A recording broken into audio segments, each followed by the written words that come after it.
Welcome to Inquisitive Bee. We're very happy to have with us Harpreet Kaur. She is a visionary marketing professional and has a demonstrated history in running social media marketing campaigns and influencer marketing campaigns. She's currently the head of brand solution at Moxie and has worked with several brands such as EXO and Red Chillies Entertainment. So it's a rare privilege to have you with us today. Thank you for joining us. Thank you so much. I'll be starting with our discussion. So, through your profile, we've seen that you worked across various marketing roles and in several different organizations. So, how did you get started with your career, and how has your professional journey been? Right. Honestly, when I got into marketing, my journey started with Ogilvy and Mather O&M, which is like the mecca for any marketing, person to join. I started from very traditional advertising, where I was working on Tata Motors account, launching cars for them. Your typical television, radio, print ads is what I was working on. So I have literally I've been in the part of the journey where I've seen the budget shifting from traditional marketing to now completely digital, and compromising a lot more on traditional based on that. So I've been a part of this change in a journey. It's been extremely interesting. I've seen e-commerce grow over the last 8 to 10 years. I remember, like I said, as a part of my journey, I've literally seen times where brands like Unilever, big giants were scared to spend on digital media in general. Like when I was working for PopXO, they didn't want to spend. The budgets were absolutely minuscule. They didn't want to create content for digital space. Vis-a-vis now they want to churn this content on daily and on weekly basis.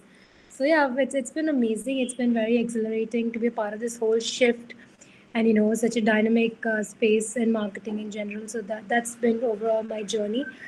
Also, I think, obviously, when I decided to move on from my agency life more towards brand side, I got a chance to work with e-commerce brands like Coos.com and then Shein, which sort of changed the way influencer marketing worked in India. Because I still remember 5, 6 years back when influencers was just about getting there. Brands are not using them as much as they do now. Right now, influencers are a core part of a marketing strategy. It wasn't the same back in the day. And so yeah, I've seen that entire shift. I'm glad I got to be a part of that space where something like this was just starting in India, where brands started using social media, known as social commerce, now massively. I remember being at Coops, where I was working with a team in London, and it was very important for us how social media looked like. Whereas other brands I know were not taking it that seriously. So yeah, that's been pretty much how it's gone by. Yeah. So thank you, Harpreet. So like you mentioned, the marketing landscape has been changing from offline to now it's moving digital more and more. So how do you see that? How do you see that digital adoption with the industry now? Is every brand ready to move to digital, or do you see some brands are still more prone to traditional marketing? I think until last year, still like digital was a part of the whole marketing plan, but not the major chunk of it, right? I think the pandemic sort of changed a lot of that equation massively. Brands did not have too many options, right? And plus, with the print going down, the demand was completely going down. We're consuming all the information and data now on our mobile phones. And I don't just speak for the millennials and the Gen Z, right? It's even the older people. I mean, last 6 months we've seen the trend shifting to online shopping massively. This is in terms of grocery shopping and all, right? Not completely, but it is slowly changing the whole consumer behavior in general. So I think that's the shift. Now, if you ask me today, I think every brand that I know is currently using digital media, unless it's B2B, but they also still go for LinkedIn and other, B2B platforms. So I think it's inevitable now. I think brands really, really need to have their digital presence. I personally don't know any brand who's not currently trying to make themselves visible digitally. And it's also become very important for the fact that I think, you mentioned AI has become such an important part of the whole, process in general. Right? There's so much information that we can gather in terms of consumer behavior, in terms of predicting the trends as to what, I mean, AI is smart enough to help us predict what is going to be the trend. I remember being at e-commerce side where I was working with these really strong data AI teams from China for Shein, and we had plethora of data and information as to consumer behavior. We knew when the consumer shopping behavior could shift to buying certain kind of products, right? Yes, we know winter is going to come and they're going to shop for winter wear products, especially in north part of the country. But the particular styles that they go for, the particular styles that guys shop for. So this sort of information, very, very, particular to certain products and shopping behavior, is something AI can help predict and can get the brand be ready for that. So these are, some of the changes I think digitally that has really made the brands make a shift towards the budget.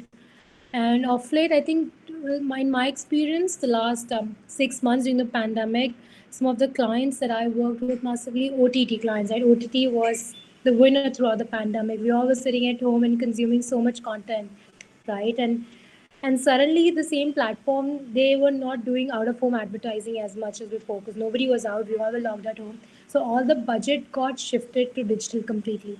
So I think all of us were on social media. We must have seen there were like so many content creators, so many influencers. They were just talking about Mirzapur right now or some other show.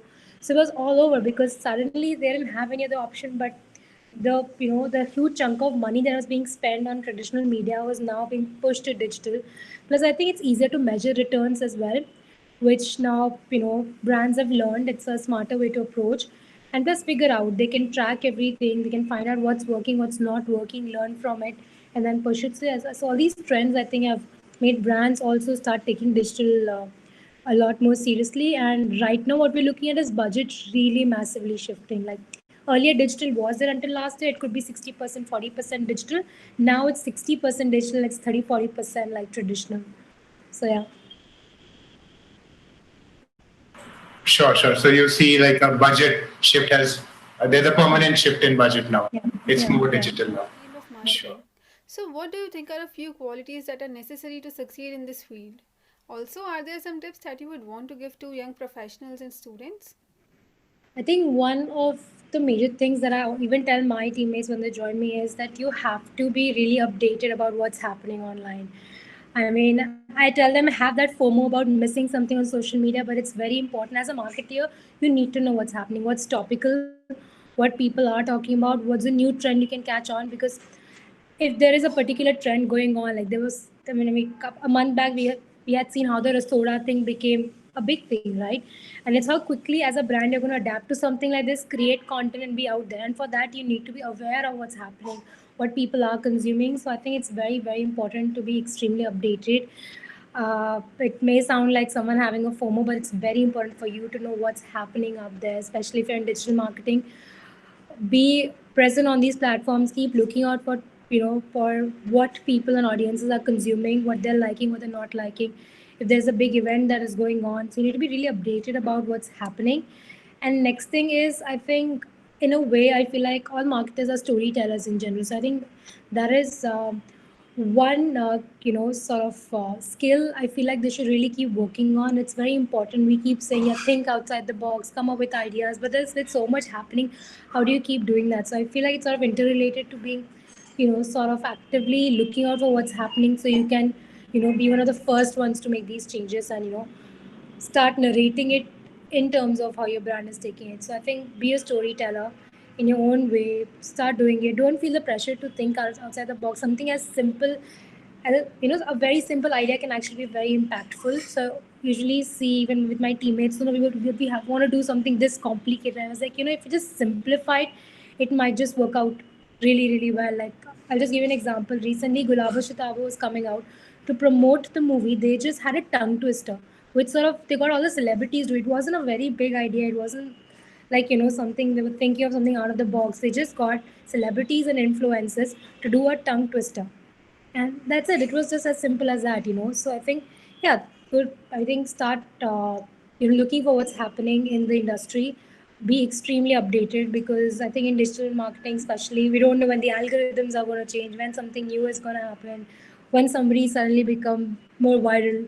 So be completely updated about what's happening in terms of the industry, in terms of social media influencers or anything in general. And yeah, I think in a way, start narrating those stories and see how your brand can adapt to the same process. Yeah, I think these are like two skills I would definitely say is very, very important. Something I would tell my teammates also to keep an eye on. Yeah. So you truly pointed out the importance of being socially present. So Since all of us know that SIPs and final placements are around the corner for a lot of B school students, Yeah. so how do you suggest they should prepare themselves? Like I said, I think now we actually have some really cool platforms. It wasn't available back in the day, like there's Social Samosa or Social Beat, and they do some really interesting case studies. I would definitely, suggest anyone who aspires to be in marketing to be updated on what's happening. Check out these case studies, learn as to what the brand did. Right? It's easy to scroll through social media, but to understand in terms of how they performed, what is that one thing that sort of triggered and got them the results. I think be updated, like I said, about what's happening. So even when they are part of the interviews, they can give examples. Like it's always great when you're interviewing someone and you ask them what was your favorite campaign and why was is it why was it your favorite campaign, and you would expect the candidate to be able to talk more about it, explain why something like this worked according to them, right? Yeah, I think that's something very very important to anyone who's interviewing the candidate for a position, and yeah, that is one thing. So I think just be updated on what's happening and have your own opinion. It's great when somebody comes with their own opinion on a particular campaign or a particular subject. It's great to hear that. It's nobody wants a yes person, especially in marketing. We always need somebody in the room who's saying, yeah, but this is also another way of doing it. This could be a problem. And I think recent Tanish cats have taught everyone how careful we all have to be, right? And that's the thing, right? Honestly, when we're also working on brand campaigns, we need 10 heads to say if we have missed any place where it could upset somebody, right? So I think it's very interesting to hear people's opinion as well, because that helps you learn a lot. Because marketing in general is field that is so related to, like, emotions. There's so many things involved, your creativity and all involved. Unlike finance, or unlike HR, unlike other spheres, you have so many more like facets associated with it, that it's really important that I think you have people with opinions and have opinions, present them in the room. That really helps us make the campaign more adaptable to everyone who's going to consume that content. So yeah. Thank you, Harpreet, for that answer. So, since you mentioned AI is now really changing the landscape, and it's the same for a lot of business processes where machine learning and AI is really changing and disrupting a lot of activities. So, one of the points that you mentioned, that it would allow us to predict the trends that are upcoming and accordingly act. So. So how do you see the AI changing the marketing landscape, and what future do you see for such technologies? Right. So honestly, data has been there with us for a while, right? All of us have been like always. There's just so much data for us to put it under certain blocks, understand as to how you're going to use it, right?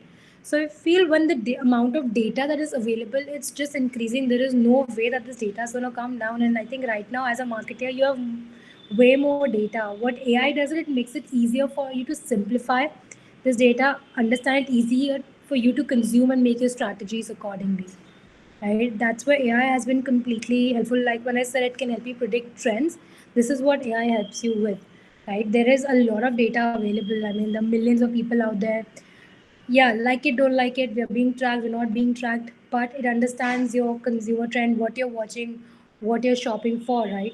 Based on that, with so much data available, I don't want to know everything. If I'm working on a certain brand, there's only limited amount of data that I need to know about, right? So I think AI makes it easier to understand and help predict as to what direction you should take based on that, right? And that's the assistance which can really help you.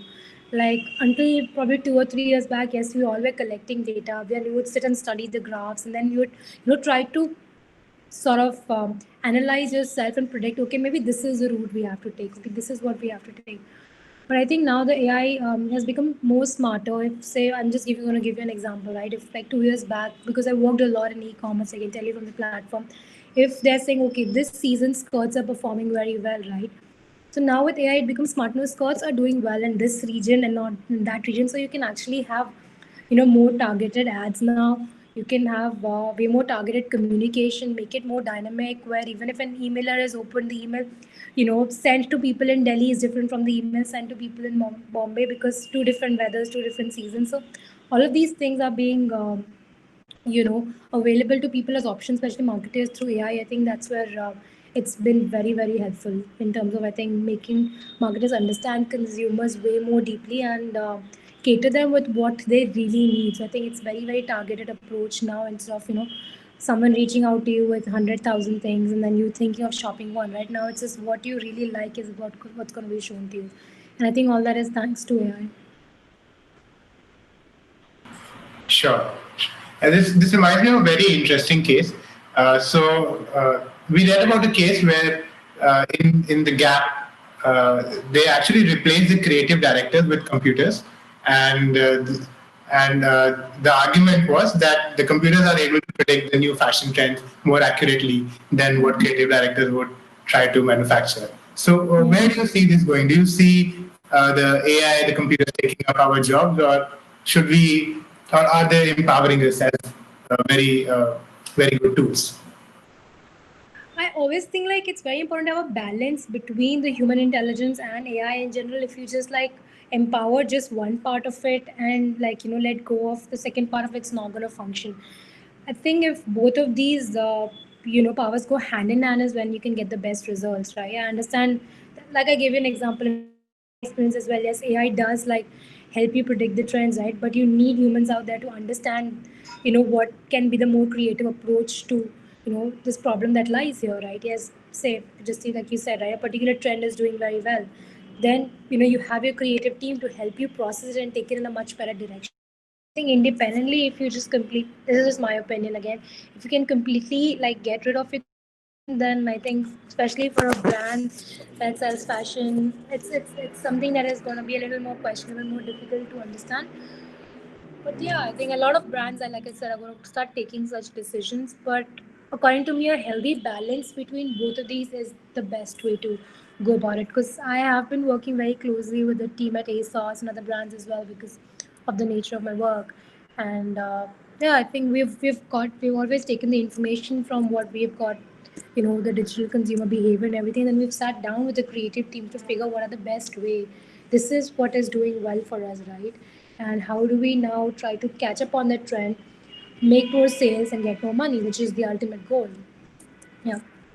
So I think a healthy balance between two is what I would We're suggest. seeing there's a trend of hyper personalization of even the marketing activities, where the ads are now based on the recommendation, based on your preferences. So where do you see this trend going? Because now everyone is being targeted based on their personal preferences and demographics. How do you see this trend extending? I think this is going to extend further because, like I said, it's a very targeted approach, right? It's sort of, when you think of it from one side, yes, it makes a lot of sense. I don't want to sit and see, I as a woman don't want to see ads of male grooming products, making no sense for me unless have shown interest towards shopping some of that for a friend or as a gift, right? So I think it's a more targeted approach, which in sense help to get you the desired sales that you're looking for, or be it remarketing or be it sort of reaching out to people with the right sort of ads. It really helps. It's going to only increase further with your budgets now shifting more towards digital marketing. It's going to get a lot more personalized, a lot more focused and targeted, and this is only going to increase the next 2 to 3 years. You're going to see this increase further. Yeah, sure. So, as we have talked about different shifts, and also, could you please let us know what are the some of the latest innovation you are working on at Boxy? In general, like when I talk about all the brands, it's more towards using AI for getting more consumer behavior based information, which is very useful and handy for the brands. I think that is one space more and more brands are trying to do it, and everything is, I mean, hyper local is a term we all are used to now, right? With terms like Misho and terms like, I mean, brands like Misho and brands like Shop 101 coming in place. And there's going to be also like usage of WhatsApp because it's available, right? Like Instagram is still sort of like limited to certain amount of people, but WhatsApp is something which is everybody uses. Somebody age your grandmother who's 80 plus to your youngest one in your house might be using WhatsApp to communicate. So you might just see a lot more happening on WhatsApp with a lot of shopping sort of moving towards WhatsApp, where they want to make it available on WhatsApp so that you don't have to go to another platform to shop. It's just the same route that Instagram took, wherein now you can check out on Instagram, right? That's the same thing which is going to be available on WhatsApp now. So I think that's what a lot of brands are working towards, which I think has been out in the news as well. But that is going to be a big thing, right? We don't want to shift platforms to shop. I mean, if I'm on WhatsApp talking to my friends, same as Instagram, I just want to finish my shopping because I mean, especially millennials and Gen Z, we're very impulsive. We want to buy then and there and get it done with, right? We are not used to, okay, let me sleep over it and buy it later. We just want to make the payment, get it done with, and which is what I think they're looking at, making it more accessible to people with WhatsApp coming in place, and also like make, I think, our own FMCG and daily grocery products available on these platforms, because I think the last 7 or 8 months we are used to not going out. Now I feel we're so used to these products just coming home. So I think dependency on that is going to increase because this has now become a way of life, right? We did have our massive supermarkets, but I think now we've also realized the importance of kirana stores through the pandemic, right? Something close by, and we want to have access to get that, shop for it, and have it home very easily. So I think that's going to be one of the trends that's going to take over, and people just want easier solution. So that's why I think WhatsApp is going to be the next big thing. Sure, sure. And one final question that we would like to ask. After the COVID, a lot of brands have become even more active in their marketing campaign in trying to reach the audience. Even though their revenues have come down, a lot of brands are now trying to communicate. So, do you think it is a very good time to market your product as such? The COVID is that a good? Has that provided a good timing and platform for the firm to market? Right. I think it's a difficult decision at that moment as well. You know, like you say, out of sight is out of mind, right? So it's very, and especially right now, we are consuming so much content that if we don't see a brand doing something for a while, we have moved on. Like I always say, millennials and Gen Z are very flirtatious people. Unlike I think the generation before us, we are not as fiercely loyal to brands as the generation before us was, right? If you look at our parents, if they were buying a particular toothpaste, they continued buying that toothpaste for a long time. The younger ones are not like that. We are ready to make that shift and okay, fine. If we're done with this, move on. So it's a very flirtatious relationship that I think consumers have with brands. So that's what I think puts a little bit of onus on marketers to make sure that they're out there producing content. And having said that, what I saw in the last couple of months that if a certain brand was irrelevant at the time of pandemic, right, while people were buying and shopping for more food products and FMCG products. Initially, especially, people are not buying makeup, lipstick. When you had mask, lipstick was a very, very difficult product to sell, or clothes in general, people were not going out. So how are you going to shop? So I think while brands were spending money, they were trying to push it in their own way in terms of have digital events, have sales. Sales was one of the things through which a lot of brands tried to get rid of their stock, which was already lying for the year. But a lot of other brands, I think they did very interesting ways of communicating, wherein they didn't ask brands to shop. They just tried to be there in terms of creating interesting content. I think it's kind of very important, and that is something I would tell brands. It's very important because you just can't go completely just because the business is not performing well. You just can't stop communicating completely and then be back after 6 months. Because your consumers by that time has moved on in life. And it just sounds like very drastic, but that's what happens in today's world. I mean, consumers will make a shift within a week's time just because a certain brand is performing better. I think all the brands that I know were trying to create content, even though they were not very sales driven content, but they just wanted to be relevant. I think that was a very, very good approach to, sort of take at that moment. Thank you so much, Harpreet, for joining us. It was indeed a wonderful conversation with you. It was very enriching and insightful. I'm very sure that our viewers learned a lot from this particular discussion. Thank you so much everyone for watching this video. Stay tuned with Inquisitive Bee for many more conversations and interesting discussions with industry pioneers.